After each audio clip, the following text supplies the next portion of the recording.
emotional intelligence is being able to manage oneself rather than being emotionally managed, where you're able to think through what's happening to you rather than responding to what's happened emotionally. As a parent, I am a leader, and my organization is my family. If I want my family to be emotionally intelligent, then I have to be emotionally intelligent. Sometimes it's hard to step back objectively and say, okay, what am I doing here that's emotionally reacting to a situation and not really helping those around me? It's like, listen, what you're learning today may not be that fun. What this is going to let you do is to have a family and a home and a job and to be a success, to be able to give glory to God. And so focus on this is why we're doing this, not focus on what we're doing.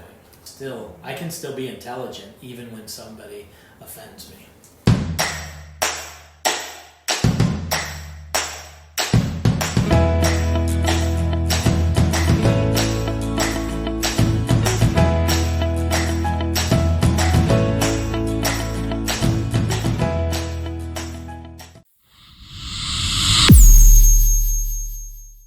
We're going to talk about mental health and homeschooling, especially for moms. How am I qualified? That's a good question. No, I'm not a mom. So I just realized, wait, I'm not a mom. We have 9 kids. Brittany is actually my daughter, and she works here at the press as a publicist. We've all been working in the warehouse. If you have an order to get in, be sure to get your orders in because we have unprecedented sales right now. I know almost everybody does. The resellers are seeing the same thing. So be sure not to, usually the busy season is August. I would encourage everybody not to wait to get your orders in this year because by the time we hit August, ship times may be 2 weeks. So yeah, it's all hands on deck down there. Everybody's running around like crazy, so. Yeah, and it's only July. Like the busy season usually starts like July 10th to September 10th. Mm-hmm. And so we're just ramping up. We're almost there, but the numbers are incredible. So there's that. Make sure you get your orders in. We're going to be giving away 2,500 reward points to a comment in the app and 2,500 reward points in Facebook. So that's $25 worth of spending power. You're going to choose somebody from each of these based on a comment and interaction, and you will announce that they'll be notified that they're getting it. Yeah, we have a bunch of people jumping in on Facebook and the app, so hello to everyone jumping in. Penguin13 said, hi, shut up for the fear of missing out. It's okay, got you here. We're glad you're here. Yeah. Good. Awesome. All right, so I have, along with my wife Kristen, we have 9 kids. We've homeschooled over 20, almost 25 years. We have 5 children that are launched, graduated, 3 of which are married with children, and we are finishing up. We have homeschooling. My youngest is 10. 10? Sounds good. Good job. And so we have 4 still at home, 4 boys at home that we are homeschooling actively. So we've been at this game 30 years. My daughter just turned 30, my oldest, right? We celebrated her 30th. Big for you. Just turned 30. So we've been parenting 30 years and involved in homeschooling. We've owned a homeschool business that we sold to Christian book distributors in 2010. Then we pastored a church before coming to work with masterbooks in helping to market a homeschool product. And we've helped literally thousands of families in the homeschool game. I mean, from we've sold almost all the major curriculums, have experience with working with major curriculums, and then through masterbooks, so blessed to be part of these tribes. In the homeschool community, I think it's very easy, and I don't think it's just homeschooling, I think just parenting, it's very easy for moms to carry some mommy guilt, that if people really knew, if people really knew that I wasn't doing everything I should be doing. And there's all these expectations to have a perfect house and to be a perfect wife and to have perfect kids with perfect haircuts and to show up on church on Sunday with everybody looking perfect and smiling and singing and worshiping, and we never fight and everything is perfect in our marriage. And when I post my Instagram picture that I've spent the last hour cleaning my kitchen and detailing it, that's the way my kitchen always looks, is just like that picture from Instagram. Yeah, it does. Right? I mean, this is the way this office is always, although the shelves are getting a little messy, but well, you see this square, and then beyond that, it's like books, props, different things, lights, table, everything. Yeah, you only see the surface of things, but we feel the pressure to conform to the expectations that people have for us. And when the expectations are here and the performance is here, there's the guilt that exists, that shame that exists because I'm not what someone's calling me to. There's that component. FOMO. If you don't know what FOMO is, it's a very powerful marketing tool. It's fear of missing out.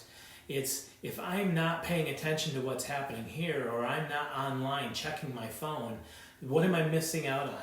FOMO in social media is you hear a ding on your phone. Let's say you set your phone aside and your husband is talking, or friend is talking to you. So you set your phone down and all of a sudden, ding. Oh, you feel the anxiety, like you can't even concentrate anymore in the conversation. Why? Because the fear of what you're missing out on. What if the world has ended and we don't know it, and it's in that ding, right? What if somebody's marriage just ended and we need to know that so we can rush over and support them, or maybe a parent's gone to the hospital, or all these things. What am I missing out on in that ding? And so I have to pick it up and look at it, and it says, ha ha, laugh out loud. Oh, got me again, and I've disappointed my friend, but the FOMO beats me. Well, in homeschooling, FOMO is big because, especially in social media, right? We go into these groups and everybody's talking about, ooh, masterbooks is awesome. And then we go over here and Publisher A is awesome and my kids are doing so well. And then I go over here and, ooh, this curriculum is awesome.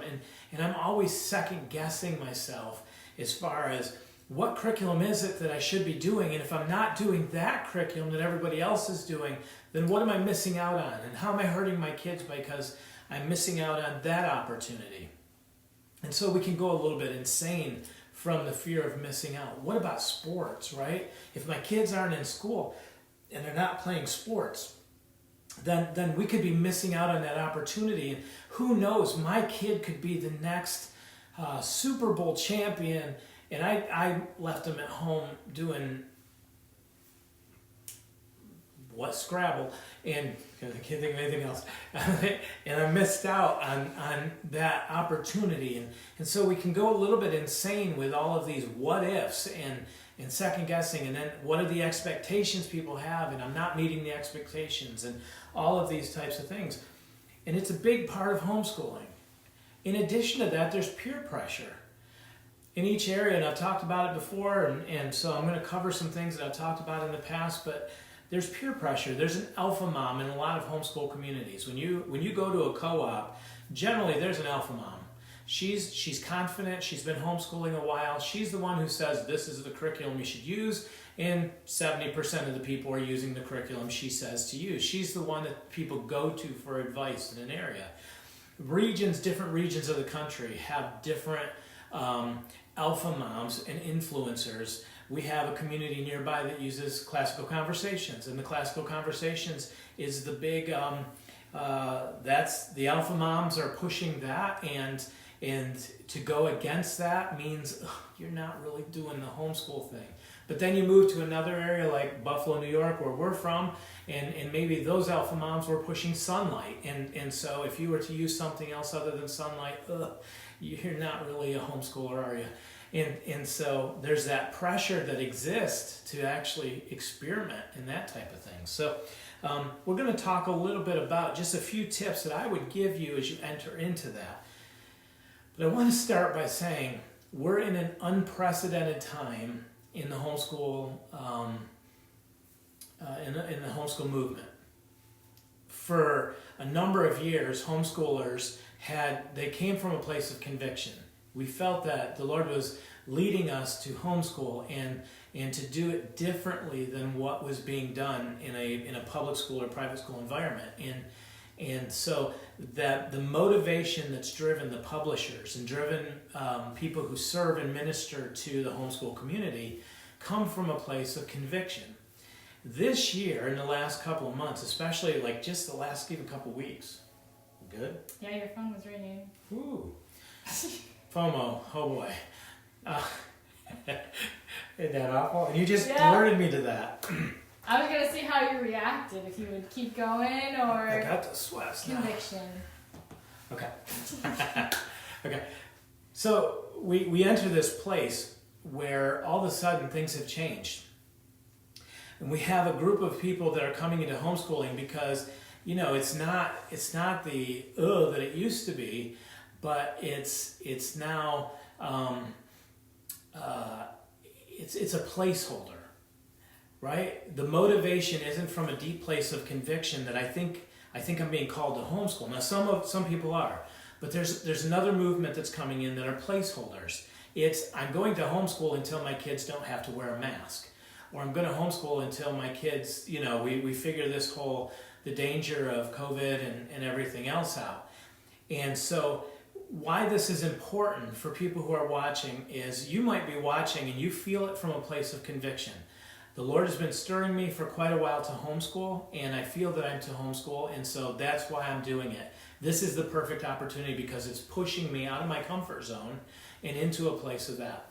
If you're a person who is like, I'm just going to do this one and done, we're going to do 1 year and then we're about, and the kids are going back to public school, and homeschooling is more of a placeholder, you're going to find some conflict in homeschool world because a lot of us, it wasn't designed, you know, it's not designed to be public school at home. It was designed to be an alternative, something different than what you see. And so sometimes I feel like the posts that I'm seeing or the comments or the emails we get from some people are kind of like somebody comes to the PTA board and says, you know, I want my kids to have this, this, and this, and I don't, and why are you doing it? And I just want to make the distinction, especially masterbooks, we're very purpose-driven in the way that we approach our curriculum. Most important is spiritual growth. We want, you know, if you place your children into the hands of Almighty God, like when we dedicate our children to God and say, we trust you with our lives, we trust that you'll lead, He does. And that's the biggest thing. Then we can educate, train, and prepare our kids for all day long, and then all of a sudden they turn 19 and the Lord says, I'm glad you spent all that effort doing that, but I was already prepared to take them plan B. Like we were going that direction, you just really didn't ask, you just kind of prepared them for plan A. So the first thing I want my children to all do is to be prepared spiritually. If I say, did I say something wrong? No, I accidentally bumped your foot. Okay. No, that's sorry. I'm throwing No, distractions at Hey, you. You're like to just make you getting me like all stirred up. What am I missing? Okay, so what was I saying? There's a lot of good comments right now. I just want everybody to know I'm reading through them all. Yeah, because we're going to come back in. You're going to come back. We're going to answer.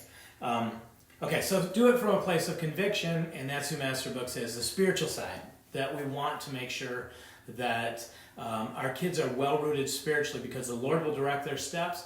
The favor of the Lord makes one truly rich. He adds no toil to it. And Proverbs, and we can trust the Lord with them. Then we want to make sure that they're growing socially and academically from beyond that. So I think it's important when we start this to say, why am I homeschooling? I'm homeschooling because the Lord is leading me. I feel the Lord is calling me to homeschooling. If that's the place that you are, then you're able to say, because He's calling me, I believe He will equip me. The Apostle Paul said, you know, when I'm weak, then I'm strong because the Lord is the balance. And if you think of an equation, right? If I'm only 50%, but the Lord provides the substance for the next 50% to complete me and be 100% because He's called me, then I'm okay. If I can only give 25%, but His calling requires 100%, but when I depend on Him and He gives the other 75% of the equation, I have 100% of what I need to do this. And so if the Lord is calling you to homeschool your children and calling you to raise and disciple your children, which I believe is the call of every parent, then he will equip you with the tools that are needed and the strength that you need to do that. You will be 100% of what's needed. If you're doing it more as a placeholder or to avoid something that's happening right now in society, then it's a little bit different. But know that and say, the reason we're homeschooling is not because I feel called or a place of conviction, but because I'm trying to avoid what's happening here. And so we're going to do public school at home for a period of time until my kids can go back into that system. My prayer would be that you change your mind because you see what the benefits of homeschooling are, and during that season, the place of conviction would begin to stir in you, and you would begin to move. Whatever it takes for you to be able to train and disciple your children in the nurturing and admonition of the Lord so that they can be world changers, that's my desire. And I'm kind of known for being passionate about homeschooling. Just a little. Not because I believe homeschooling saves anybody. I say that all the time, but I think it gives us a lot of opportunities. Our family is so much better for homeschooling, right? Mm-hmm. And we've seen other families who dragged their feet a little bit, and we pushed and pushed, and then they began to homeschool, and we've seen the benefits for their family. Not everything was perfect, didn't have to be, but we know what the alternatives were. And we served in ministry long enough to know for sure what the alternative is. So, okay, so number one, know your conviction. Why are you doing it? So that when the day comes that you have, when the day comes that you question yourself or somebody else is questioning you, go back to the first place. The reason that I'm homeschooling is because God called me. And if he called me to this, then he's going to prepare us and equip us for this, and he will bring us through this. That's the most important thing I believe you can do. Number two, to realize that perfection is a myth. It doesn't exist. Parenting is a very fluid thing. With 9 kids, we have 9 different personalities, and those personalities change. How? They have hormones, and everything can be going along fine, and then all of a sudden one day, Missy has a lot of hormones, and suddenly you're dealing with a whole nother component of life. Not to mention, we are changing. Add a child to the mix, the whole dynamic changes, right? So every time we added a child, every time the hormones were changing, every time we changed jobs or changed homes or changed environments, everything changed. There is no one-size-fits-all answer in parenting. We have to be very fluid. We have to wake up every day looking for the opportunities, and then we have to face those opportunities. And what worked yesterday may not work today. Like, we can't coast in this. We have to face for today. I would encourage you to make it a motto that room for growth. Give yourself room for growth. We're not going to hit perfection. I wrote a history curriculum, and I wish that everybody in the world would use my history curriculum. In fact, I think you should use my history curriculum. What history curriculum did you write? That would be elementary history, you report. Wow. Yeah. But I also know that that's not going to work for every kid, and every kid requires a different approach. And so you may try something and realize this doesn't work. Well, the beauty of homeschooling is flexibility to say this wasn't working. Now we'll transition and test some things. It's called growth hacking in marketing, where we test different things in order to see what is the best thing. And once we find something that works, we apply more energy in that direction. So we can growth hack our children's education, find out what their best learning style is, and that can change. Find out what they're interested in and do some interest-based learning. Like, give yourself room to experiment a little bit. Failure is a good thing as long as we're learning from it. In fact, I want failure in marketing. I want to know that if I try 10 different things, 9 of them failed, because I don't have to ever wonder if that would have been the right thing or not. But I know that one thing that was successful, I move in that direction.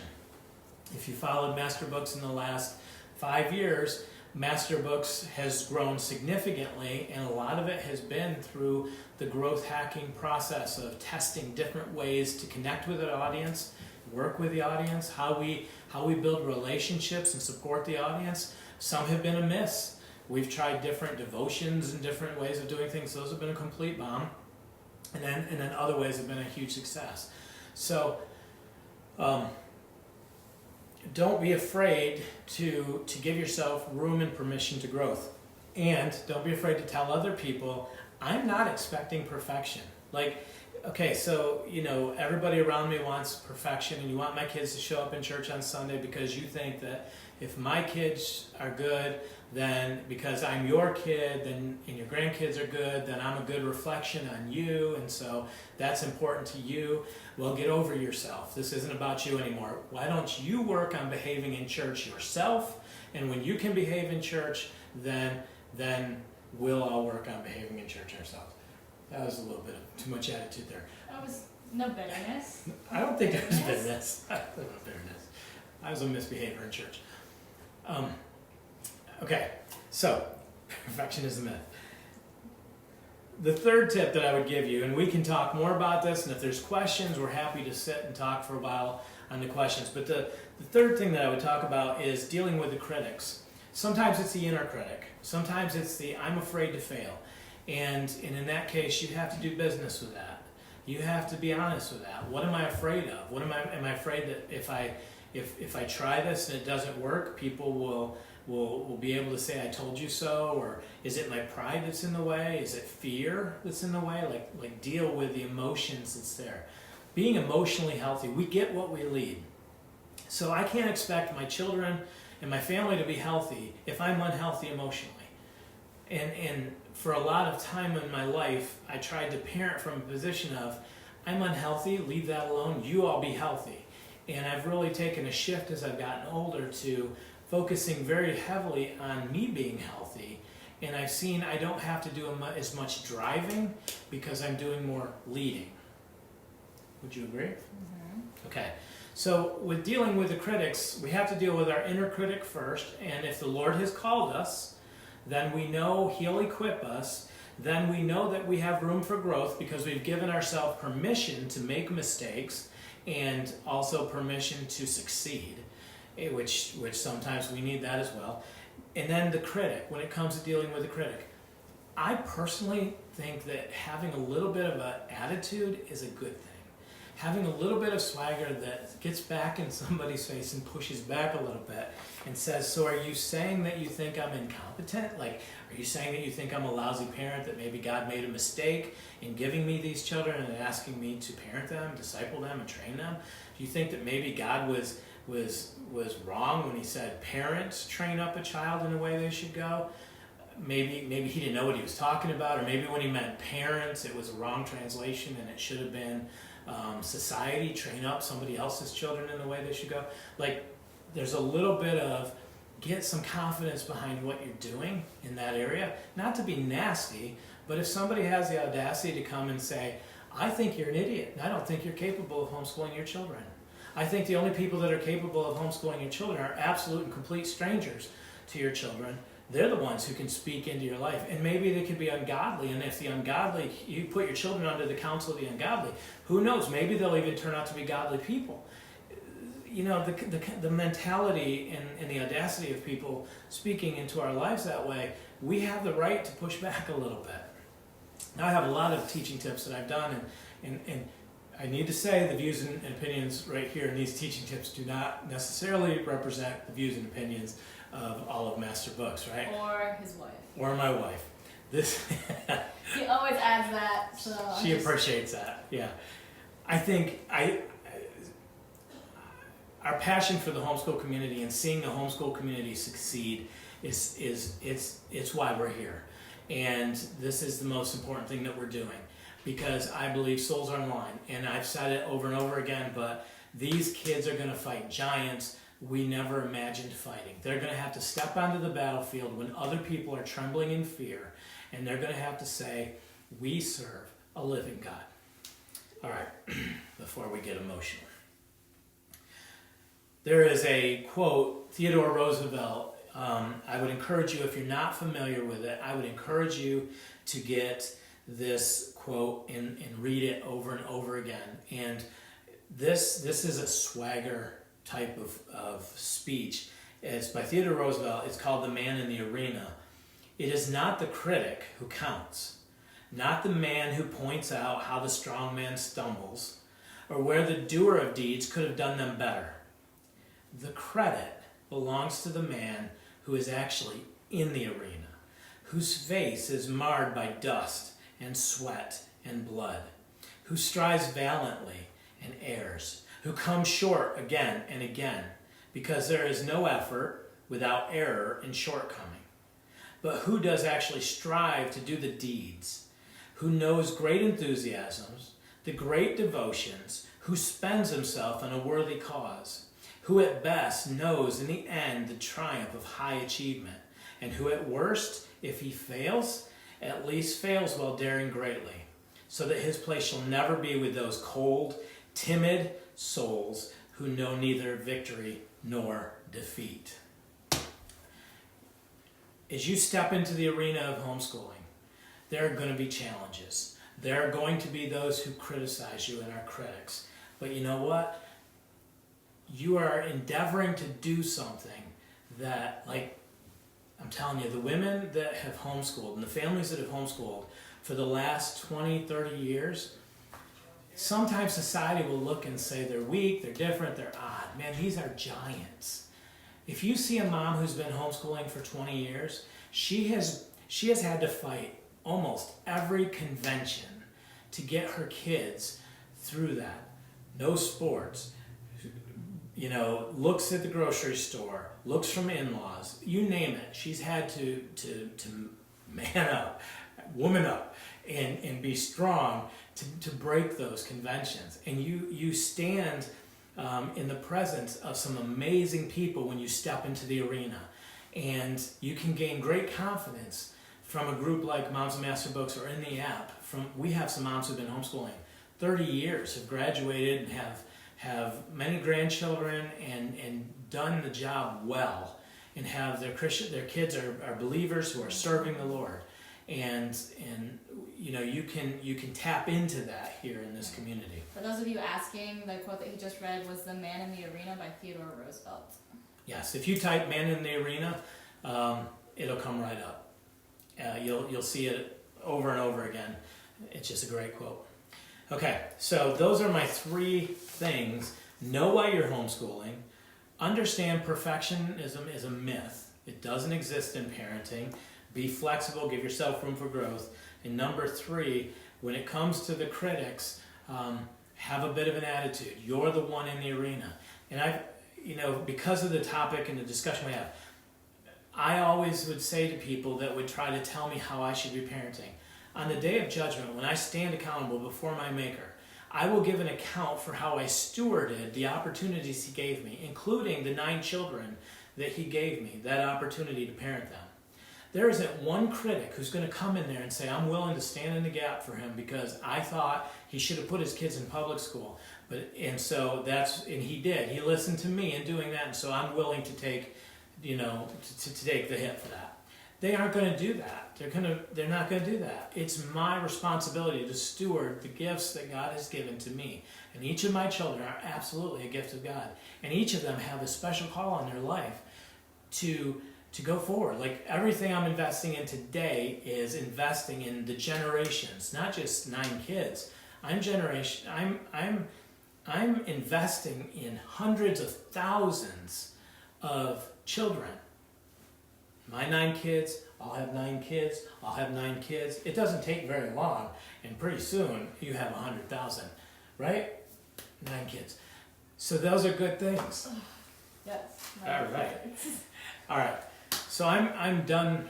I'm done on a roll. What do we got for any questions, comments? Yeah. Well, one, I want to say this community is awesome. To see everybody commenting and everybody jumping in and encouraging each other is really awesome and means a lot to us. Sabrina asked, what if the critic is your spouse? Mine is fully supportive, but I've seen many posts about spouses being critical of homeschooling. Yeah.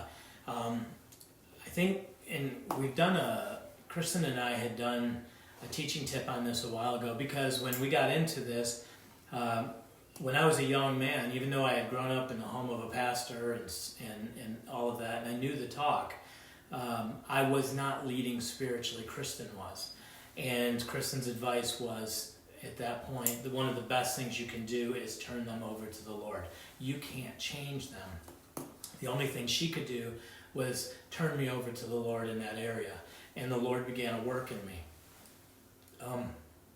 I think exposing them to, it was at a homeschool convention, and I began to see some other men were the average of the people we hang around. And, the top 5 people that you are, that's the average that they say you are.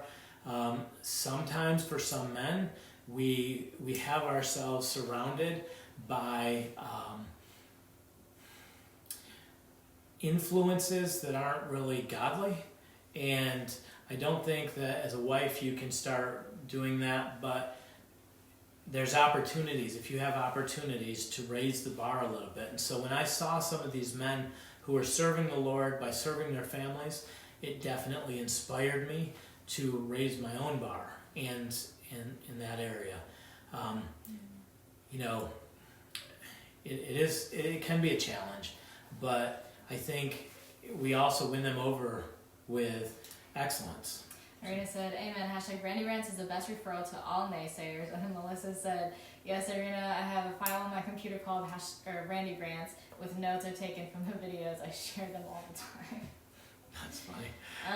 Earlier on, you were talking about co-ops and stuff, so some people jumped in and said that now they feel FOMO about not being in a co-op. Some of it with the timing of everything going on in the world right now, and others just not being ever a part of co-ops. So if you could talk a little bit about that. Sure. I think co-ops are a preference. We don't do co-ops as a family. We've always been a very independent family. We had other families that we did life with, so we would maybe another homeschool family that on Fridays we would go do a field trip. Mm-hmm. We'd go to Niagara Falls or the Power Authority. But if nobody factory. Went with us, that was okay. We went on our own. We went on our own and did our own thing. Right. Other people like the security of cover. And for us, we were independent, wanted the independence. We didn't really, it wasn't something that we needed. But we did enjoy having other families. Like we would do we would maybe do a science fair together where we call some of the other families and say, hey, do you want to get together at the church? And the kids can all do a project. We would do maybe a field day where everybody could get together and we'd set up some different things. Mm-hmm. We did a gym class together one time for a year. So there were some things like that maybe we did. There are other families that really enjoy co-ops and they enjoy being part of a larger group and having other parents who pitch in. There are seasons in life, and give yourself permission for the seasons. Can you imagine? We have summer, fall, winter, and spring, right? Can you imagine if you were always feeling guilty because you weren't wearing a coat? So it's July here and the temperature is 95 degrees and it's extremely humid. I'm not wearing a coat. Why? Because it's not the season for a coat. And there are times in our family's life, not just homeschooling, there are times in a family's life where we can do things, and then there are other seasons where we can't do things. And so you give yourself permission to flow with the season. If a co-op is good for you and there's a good co-op in your area, some co-ops aren't even healthy for families. Other co-ops are extremely healthy for families. So know the season and don't carry yourself. That's a mommy guilt thing where you're putting pressure on yourself because maybe you should be doing something like that as opposed to doing what's right. We've often said as a family there are many good things, but then there's the right thing. And sometimes you have to say no to the good things to say yes to the right thing to be doing. And so I would highly encourage that. Yeah, 2 comments I wanted to read. Sweetie Singer 82 said, we tried a co-op last year and it just threw our whole week off. They're simply not for us. Allow yourself the flexibility to change your mind. And that's what we did a couple of times when we jumped into sports. We were like, okay, we're going to try this year. So if you guys put the kids into soccer, we'll try it this year, we'll see how it goes, and then we'll regroup at the end of it and see how we want to move forward with it. Even coached soccer, or winning soccer team. And winning soccer team. Good job. Up top. Taylor's watching, so I did that for Taylor. Jennifer said, keep praying. My husband has gone from opposing homeschooling to supporting me and completely giving me financial freedom to homeschool in the last 5 years. In God's perfect timing, just in time for our first to start kindergarten this year, I could not have changed his mind myself, but God is working and he's actually starting to see homeschool as the right choice and not just a possible choice for our family. Yes, yes. And my encouragement to any ladies watching, which I'm sure there are, would be reward the behavior you want. If you say to your husband, when you see that little twinkle of he's taking the initiative to lead his family, don't say, well, it's about time. You've been a failure the last 20 years, it's about time. Say to your husband, when you did that, it was the most attractive thing I've ever seen. I think you rock. I guarantee you, the moment you do that for your husband, he's going to go 3 steps up to try harder to be 3 times more attractive to you. That's like our desire to be respected and to lead and have somebody acknowledge that is so strong that if you just say, wow, you know what? When you prayed with the kids last night, that just, right? I mean, reward the behavior you want, because we can try to drive somebody into being what we want, but the rewards, that's how we're built. We work towards rewards. I hope I'm saying your name right. Philippa asked, she said, this has touched my heart. Quick question. You mentioned assessing your child's needs and learning styles. What are some ways we can do that? Also, what advice would you have with dealing with hormonal days? My usually sweet girl, I want to have grace, but also not let poor behavior and attitudes develop. Okay, so let me deal first with our children's attitudes and stuff.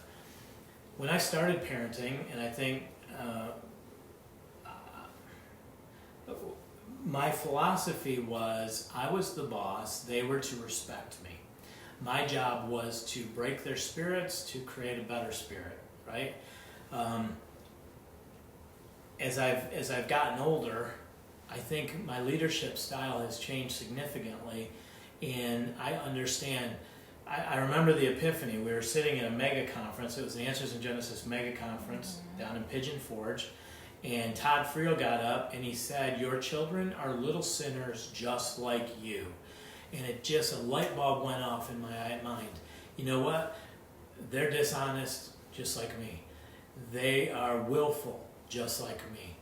They have poor attitudes and are ungrateful little pups just like me.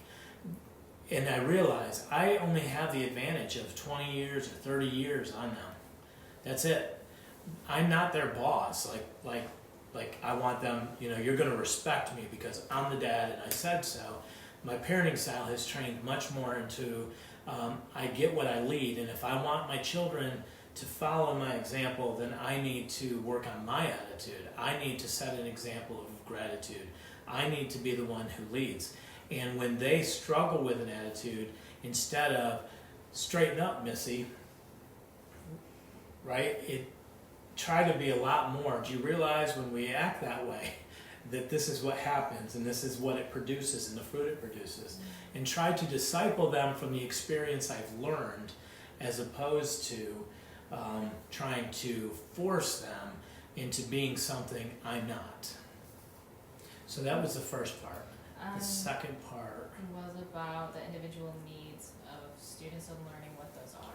Yeah, if you do a search on learning styles, modes of learning, you're going to find, some students are auditory learners, some are visual, spatial, kinesthetic, musical. Like there's 7 modes of learning that a student may have. I think you need to be careful. When you come into the homeschool movement, there's a lot of movements, right? So like in our family, we've gotten into some different things. You can get into studying modes of learning and be like, oh, we're all about, my kid is a visual learner, and so we only need to focus on visual. That's not the way the world works. And so you want to do things in balance. Understand that they learn best through visual images maybe, but also help them develop a little bit in their auditory skills, I think is important. Excuse me. I think, as you do more and more research with homeschooling, you begin finding some more of that information out. Yeah, I think that ties in a little bit with Barbara's comments over on the app. She said, I think my homeschooling FOMO is science. I missed so much growing up since I thought science equaled evolution. Now I'm learning science from a creation perspective, and I don't want my kids to miss out like I did. Masterbooks has lots of options, but the beauty in having lots of options is, like you said, the different learning styles. So depending on how your student learns well, once you know that, you can better decide on a science option to put your student into. Yeah, yeah. A trick that I learned when I was pastoring, I would give a 20-minute message, and then after the service, people would come up to me and say, "Wow, thank you for sharing that." And I don't know what they were really talking about. Like, my message was supposed to be about this, and they said that the Holy Spirit really helped them understand this. As parents, we have to trust that we are partnered with the Holy Spirit in teaching our children, and that He will cover the gaps. He'll fill in the gaps and help them in areas what they need to take away. And if you speak to 10 different people on a topic like today, if we did an exit interview, what people say they got from this would be completely different. So when we teach, and I've learned to trust that if I put the message out there, people will take what they need from it, and the Holy Spirit will minister using that information. I think we can do the same in education, that we can trust. If we don't have to cover the entire encyclopedia in order for our students to have knowledge, it's more just putting information out there, but helping equip them with an attitude that appreciates learning and appreciates understanding from a creation perspective. Chris over at Facebook said, any tips on setting healthy boundaries for critical/anti-homeschooling family members, my parents, and unbelievers? I've tried to win them over by sharing our homeschool wins, but it only seems to open up for attacks. I don't need their approval, so just wondering how to move forward in a relationship and healthy boundaries. Yeah, so the book Boundaries by Henry Cloud is a great resource. We have fences and boundaries so that we show each other respect. This is my property. This is where I mow my lawn at a level 2, and I keep my yard nice, and we whatever. If I don't respect boundaries and somebody doesn't respect my boundaries, that's usually where a problem comes. So there are times that you have hard boundaries because people don't respect it. Now, if I show you mutual respect and I say, I appreciate that your fence line is right there, that's where your boundary is, and so I'm not going to come and put my garbage on your side or park my car on your lawn, because that's your lawn, that's your fence, and so I'm going to show you that respect. If I don't show you that respect, then it requires more of a hard boundary that says, this is where the line is, and it's my responsibility to maintain what's within my boundaries. And so rather than I'm going to, you're not just going to come in, park your car in my yard, or tell my kids your mom is messing you up because she's homeschooling. Because if you do that and you usurp the authority that God has given me in my own home, you won't be invited back into my home. It's that I'll put a fence up.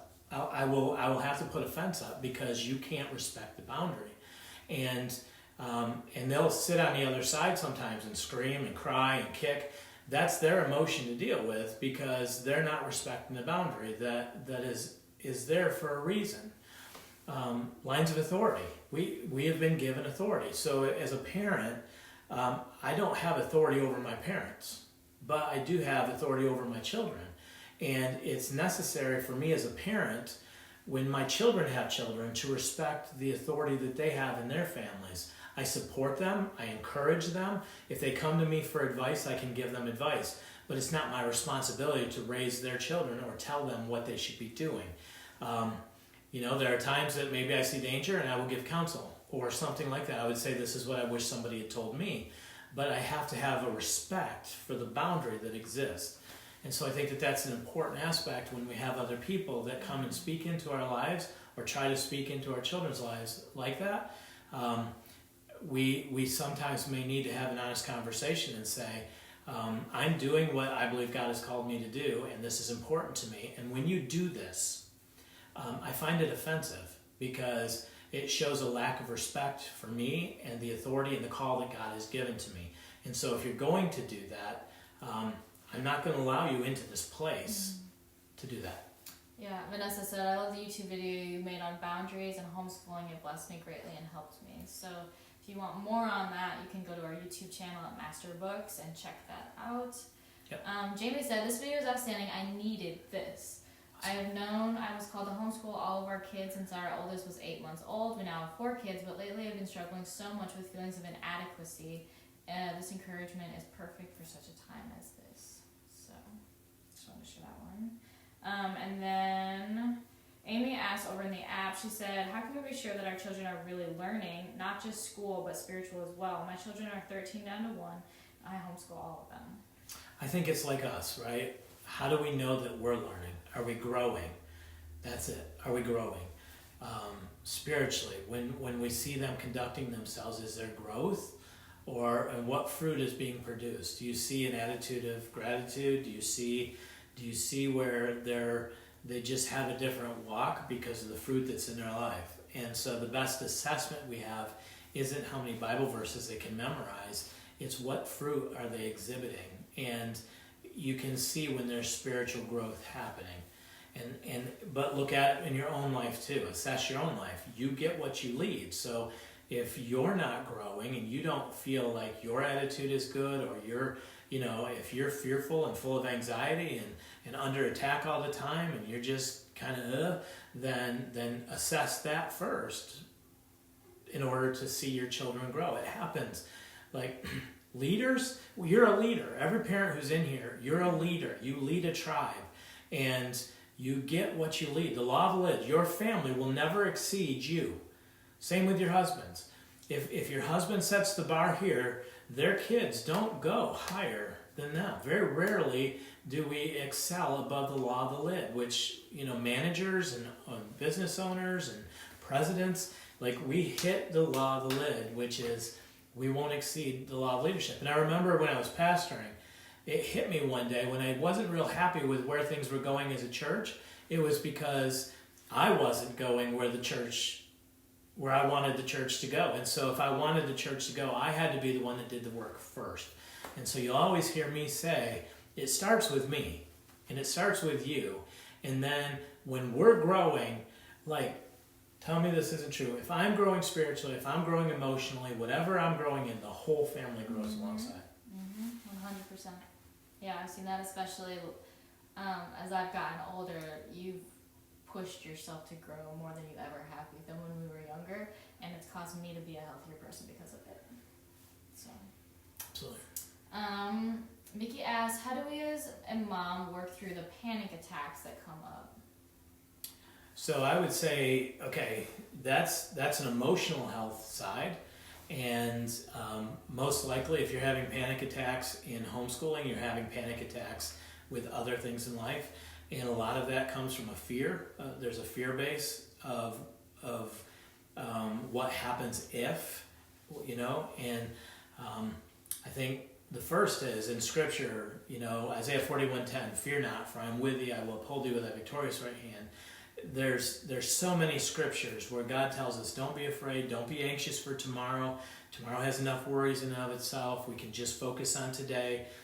He's given us the word that he will send, that we have the Holy Spirit, the promise of the Holy Spirit to comfort us and to lead us and to guide us. All we have to do is, in James it says, if you lack wisdom, ask for wisdom and he will give you wisdom.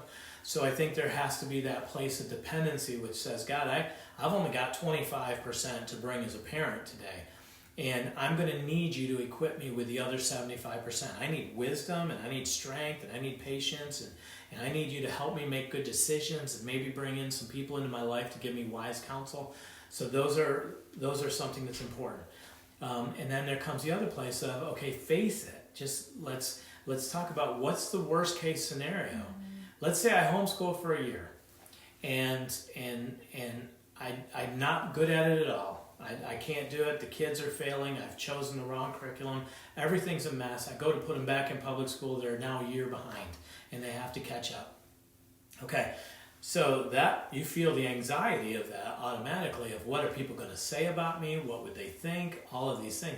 just kind of walk through the scenario and give yourself the closure of the loop. The fear loop that's existing is that, right? And so kind of walk through it. Okay, so if that happens, yeah, I'll be a little humiliated for a period of time, and then people would forget about it. And now this is worst case scenario that I'm fearing, because that's not going to happen, because I'm choosing a better curriculum than the kids have, and I'm investing myself to homeschool, and there are other families that can help me if I need help, and all of those things. So even though that's my worst fear, if it really happened, I've walked through it, kind of dealt with it, and now I can focus on the healthy side of it. I can say 100% that works, and those fears are going to be different for each of us. So super briefly, like I went through a breakup, and that was advice that you gave me, was to work through the possible worst case scenarios in my head. And once I did that, which like I said, those fears are going to be different for everybody depending on what your core fears are, then you can close that loop. Because for me, I'm a loop closer in so many things that if I don't get that closure, like you're not always going to get closure from things, situations, or people. So that's something that you have to like learn to process and do yourself. And that's helped me so much to be able to close those loops and okay, this is the worst case scenario. I'll come to terms with that. I'll work through the emotions of that, and then we're good and we can move forward without fear of what's going to happen. Right. Our brains can get stuck in loops. I call them justice loops. We see it a lot with the moms of masterbooks. Somebody gets maybe their pride or their ego offended because a moderator told them to stop. And for the rest of the time, they feel that they need to have justice, like justice isn't served. And it just keeps coming back up. Like how do you, if a song is stuck in your head, how do you get it out of your head? You sing the last verse. You close the loop. You end the song, and then your brain moves on. It's funny how we're that way, but we get stuck in these loops where it's like, until we have closure, it doesn't happen. And so when we have the fear that's there, like when I pastored, I would walk into some situations. One situation was real dire. The lady had been diagnosed with a cancer where she didn't have a lot of time, by their diagnosis. And it was kind of the elephant in the room, but I finally just said, okay, let's face our fears. Let's say you don't make it through this, right? We have no guarantees. I don't know I'm going to make it home. People die in car accidents. So let's not pretend we're not all dying here. Maybe you just are going to die of this. Let's say you do die. What do you want your husband to know? What do you want your kids to know? What was important to you? If this is the way you exit, how do we work with this? And I'll tell you, the freedom that came in the room that day just by her being able to say, this was important to me, this is what I want my kids to know, if we do a funeral, I want it to look like this, and we just kind of closed that. And then we said, okay, so now we've talked that through. Now failure isn't an option, and we're going to try and do everything we can. We're going to pray and fast and seek medical help and do everything we can in order to see health and healing for you in this situation. But we already know what's going to happen if the Lord chooses a different path for you, and we have peace now because you've closed that loop in your mind. Yeah, basically closing the loop is what it's called. I never knew that.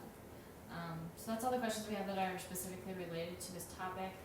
Again, I just want to say the community during these live streams always blows my mind and warms our hearts because we go back through and we read all the comments. So even if we're not reading them out loud, or conversing, like we see all the comments going on, we see you guys in there supporting and encouraging and building up each other, and that's incredible. So yeah. We appreciate you, we appreciate the Master Books tribe, and we're excited to be serving you guys and excited to be getting orders out.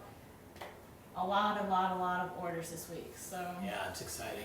If you've been in the app for a while and you see in Facebook sometimes new moms are coming in, there's a lot of new moms, they don't always understand the rules or the objectives of the group and that.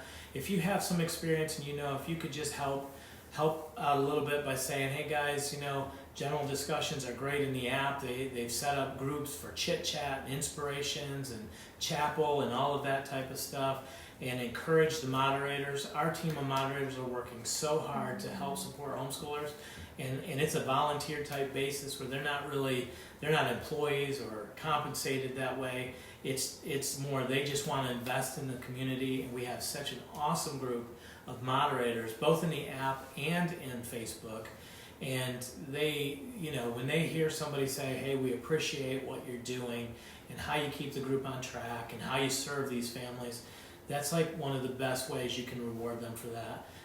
And then the families who are active in this group, so many of you, we've seen your comments, we have pictures of your kids are in the pictures of catalogs, as we see, I love going to the warehouse, right? Because you're placing orders and I see your names on the boxes and I'm like, I know these people. Like, we've interacted with these people. This is our tribe. These are our friends. We've been part of this group. So it's an exciting thing to have a community like this where we're spread out all over the globe, really, but yet we're so connected and we have such a unified vision. Yeah, y'all feel like family. You really do. Yeah. Seeing your names when packing boxes and then like, oh yeah, I recognize this name. She's got these 2 kids and she ended up in the catalog and like this catalog and like we've talked about this, or she's put prayer requests into the chapel into the app. So it's really, really cool. Y'all feel like family. It is. All right. Well, I hope this was beneficial. You got something from it. Please let us know in the comments if it was beneficial to you, and we're happy to do these types of lives. Mental health in homeschooling is so important, and so many times we put so much emphasis on the kids, and it's us, man. It's us. We need to be the ones that are healthy first. And so... Good. Awesome. And then I will be going through and choosing a winner from the app and from Facebook for how many points? $2,500 of buying power. And there were a lot of comments in this. So that's awesome. I'm excited to kind of dive into those and add in points. Yeah. Awesome, guys. Well, have a good week, and we look forward to talking with you next weekend. God bless. Bye.